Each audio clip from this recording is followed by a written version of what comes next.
बरी कर दिया।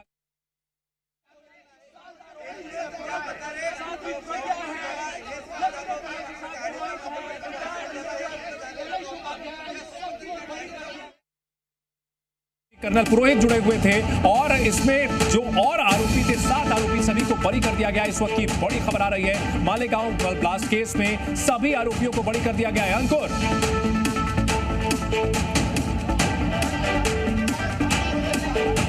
ये अब तक का बड़ा अपडेट और सबसे बड़ी खबर, क्योंकि 29 सितंबर 2008 वो तारीख थी जिसके लिए फैसले का इंतजार हो रहा था, न्याय का इंतजार हो रहा था। अभी की बड़ी खबर कि सभी आरोपियों को बरी कर दिया है, क्योंकि जब जज फैसला पढ़ रहे थे सबूतों के साथ, फोरेंसिक सबूतों के साथ मिलावट की बात सामने आई और भी जो सबूत थे, गवाह थे, क्योंकि 40 से ज्यादा गवाह पहले पलट गए। अब तक की बड़ी खबर ये कि साजिश के लिए मीटिंग की गई, ये थ्योरी नहीं दे पाया। तीसरा, जो फोरेंसिक एविडेंसेस प्रस्तुत किए गए हैं वो मिलावट से भरे हुए थे, ये कोर्ट ने अपने ऑर्डर में कहा। इसके अलावा इलेक्ट्रॉनिक एविडेंसेस को लेकर वो शक के परे नहीं है जो दिए गए हैं। ये प्रूफ नहीं की थी। फाइनेंशियल ट्रांजैक्शन अजय राहलकर और कर्नल प्रसाद पुरोहित इनके थे, अभिनव भारत के जरिए हुए थे, ये बात प्रूफ नहीं सेक्शन कर पाए, प्रूफ नहीं कर पाए, ये बात के लिए मिली।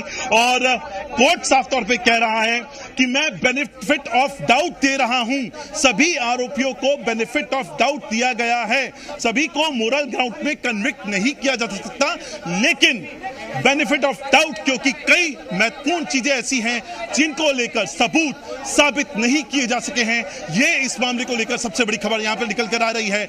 हम लगातार इस खबर में, जैसे ही जज ने अपना ऑर्डर पढ़ना शुरू किया, महज 15 मिनट के अंदर उसको 2 सजा देना चाहिए गवर्नमेंट को। जी, लेकिन कोर्ट ने पूरी इंक्वायरी की है, एनआईए ने इंक्वायरी की और उसके बाद ये फैसला आया हुआ है। इंक्वायरी तो सर देखो हर तरह की होते रहती है, इंक्वायरी में रद्द बदल भी होते रहता है। जो हकीकत जो लाइव देखा गया है उस पे जो अगर आप बोलेंगे तो कसूरवार को सजा मिलना ही चाहिए। आपको क्या सर? देखो, ये जो बम धमाका 2008 में हुआ था, इसमें उस वक्त सबसे पहले भगवा आतंकवादियों का नाम आया था। उससे पहले देश में नहीं मालूम था कि भगवा आतंकवादी है। उस वक्त पूरे देश को मालूम पड़ा था कि भगवा आतंकवादी भी है। उस वक्त के एटीएस चीफ हेमंत करकरे साहब ने साध्वी प्रज्ञा सिंह ठाकुर और मेजर उपाध्याय और कर्नल पुरोहित जैसे बड़े बड़े लोगों को जो है उनका हाथ जो उनकी गर्दन तक पहुंचा था। और फिर जो बम्बई ब्लास्ट हुआ था उसमें एटीएस चीफ मारे गए थे, तो उसके लिए मालेगांव वालों ने उस वक्त के चीफ हेमंत करकरे साहब के नाम पर ये रोड रखी है। ये रोड का नाम हेमंत करकरे। तो अभी जो अदालत का जो फैसला आना है उसमें हम यही चाहते हैं, अदालत के फैसले आ गया है और अभी ये बताया जा रहा है कि पूरे निर्दोष सबको साबित कर दिया गया, सबको छोड़ दिया गया। देखिए, उस वक्त के जो चीफ थे हेमंत करकरे साहब, हमको मालेगांव वालों को ये यकीन है कि वो बहुत सही सिमत में तफ्तीश कर रहे थे और हम ये चाहते हैं हमको इंसाफ मिलना चाहिए। उस वक्त जितने लोग मारे गए थे वो सब हमारे शहर के लोग थे और वो दर्द जो हमारे अंदर है, हमको चाहिए कि हम सही इंसाफ हमको मिलना चाहिए, सही तफ्तीश होना चाहिए। और जो तफ्तीश जो हेमंत करकरे साहब कर रहे थे उस पर पूरे मालेगांव वाले शहरियान का जो है बहुत भरोसा था। तो हम ये चाहते हैं हमें इंसाफ मिलना चाहिए।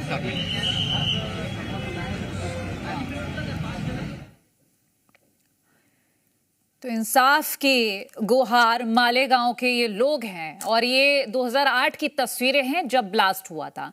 और जब जो अभी हमने आपको बातचीत सुनवाई वो मालेगांव के लोग थे जिनका ये कहना कि न्याय नहीं मिला है, न्याय की आस में है। फिलहाल फैसला पढ़ दिया गया है। जो सभी आरोपी थे उनको बेनिफिट्स ऑफ डाउट बोलकर जजों की ओर से फैसला सुनाया गया है और सभी को बरी कर दिया है, क्योंकि सबूतों की पुष्टि नहीं हुई। जो फोरेंसिक सबूत थे उसमें मिलावट की बात सामने आई, गवाह थे वो पलट चुके थे। जो बाइक की बात कही जा रही थी, जिस बाइक में ब्लास्ट हुआ था वो बाइक प्रज्ञा ठाकुर की बताई जा रही थी, वो बाइक का चेचिस नंबर नहीं था, तो ये भी पुष्टि नहीं हुई, साबित नहीं हुआ कि वो बाइक प्रज्ञा ठाकुर की ही थी। वहीं अगर हम बात करें फाइनेंशियल सपोर्ट की, तो अभिनव भारत के जरिए जो सपोर्ट की बात कही जा रही थी ये भी साबित नहीं हो पाया है। इन सभी तथ्यों को देखते हुए ये फैसला सुनाया गया है। 2008 29 सितंबर को महाराष्ट्र के नासिक जिले के मालेगांव में ये ब्लास्ट हुआ था।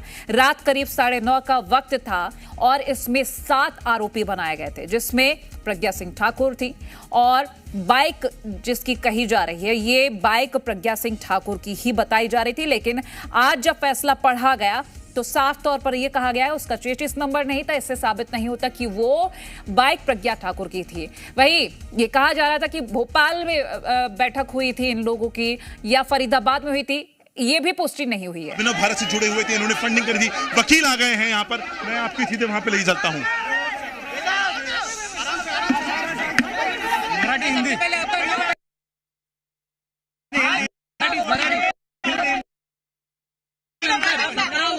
निकाल आलेला आहे। 17 वर्षानंतर हा जो निकाल आला याच्यामध्ये कोर्टाने आता निकाल घोषित केला ओपन कोर्टामध्ये, ज्यात सर्वच्या सर्व आरोपींना निर्दोष मुक्त केलेलं आहे। कोर्टाने हे सांगितलं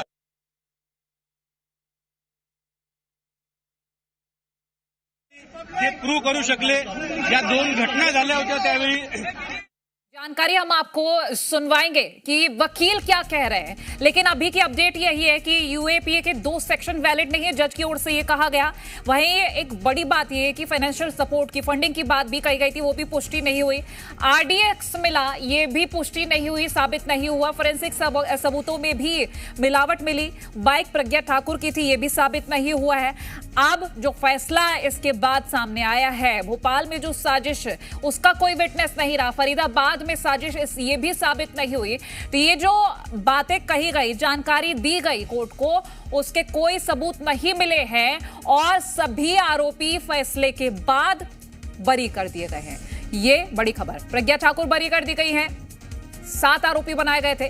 तो ये अब तक का बड़ा अपडेट हम आप तक पहुंचा रहे हैं। बता दें कि 2009 में एनआईए को जांच सौंप दी गई थी और लगातार छानबीन चलती रही, इस केस पर काम होता रहा।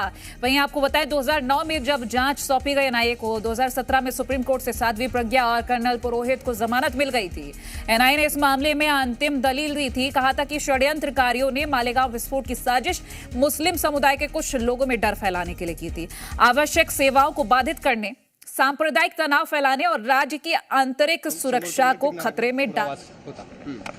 17 वर्ष लागले थे आज सिद्ध व्हायला की पुरावे ते कोणतेही ग्राही धरले गेलेले नाही। कई सारी बातें कही गई है।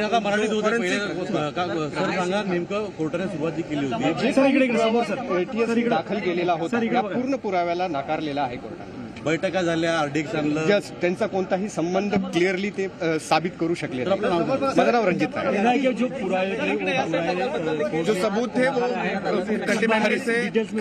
खारिज कर दिया गया है। जो पुरावे उन्होंने दाखल किए थे, जो एक्यूज के अगेंस्ट में सफिशिएंट नहीं थे।